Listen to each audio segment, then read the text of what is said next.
হাই friends, মই আয়ুষ ৰং চেনেলত সম্প্ৰচাৰিত হৈ থকা পতিতৰা ধাৰাবাহিকখনৰ আজিৰ খণ্ডটো চাবলৈ বহুত বেছি ভাল লাগিব। কিয়নো যোৱাটো খণ্ডত শেৱালিয়ে ভাগৰ লগাৰ কাৰণে ৰৈ দিছিল আৰু তেতিয়া নন্দই দৌৰি দৌৰি পলাওঁতে ভাগৰ লগা নাছিল, এতিয়া তোৰ ভাগৰ লাগিছে। তই কি ভাবিছিলি মই তোক বিচাৰি নাপাম, মই নন্দ হয় বুলি কব আৰু মোৰ পৰা হাৰিব নোৱাৰ। দুবাৰ পলাবলৈ চেষ্টা কৰিলি আৰু তই ভুলতো ইয়াৰ পৰা পলাবলৈ চেষ্টা নকৰিবি। কিবা কথাত যদি আকৌ পলাবলৈ চেষ্টা কৰা তেতিয়াহ'লে তোৰ মাখিয়াকো গছৰ ওপৰত ওলোমাই থম বুলি কোৱা দেখিবলৈ পাইছিল। আজিৰ খণ্ডটোত নন্দ মদ খাই আহি মাখিয়াকক শুই থকা ঠাইৰ পৰা মাতি থাকিব আৰু তেতিয়া মাখিয়াক নোযোৱা দেখি নন্দ মাৰিবলৈ যাব আৰু তেতিয়া শেৱালি আগত থিয় দিব আৰু নন্দৰ মুখে মুখে কথা কব আৰু ইমান দিনে বহুত সহ্য কৰিলো আৰু সহ্য কৰা নহব, আমিও মানুহে, গতিকে এতিয়াৰ পৰা আমি প্ৰত্যুত্তৰ দিম বুলি নন্দক কোৱা দেখিবলৈ পাব।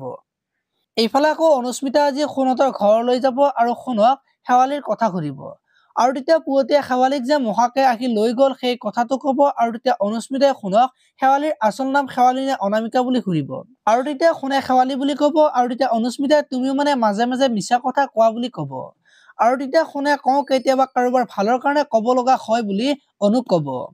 এতিয়া বাৰু সোণেও যে অনুক ভাল পাইছিল আৰু অংশুৰ কাৰণে যে শেৱালিক ভাল পাওঁ বুলি মিছাকৈ কৈছিল সেই কথাটো গম পাব নেকি, দেখিবলৈ পাব আজিৰ খণ্ডটো। আপোনালোকে সূৰুযমুখী ধাৰাবাহিকখন চাই কেনেকুৱা পায় কমেন্ট কৰি জনাব আৰু যদি আপোনালোকে এতিয়ালৈকে চেনেলটো ছাবস্ক্ৰাইব কৰা নাই তেতিয়াহ'লে চেনেলটো ছাবস্ক্ৰাইব কৰি ভিডিঅ'টোত এটা লাইক কৰি দিব। ধন্যবাদ।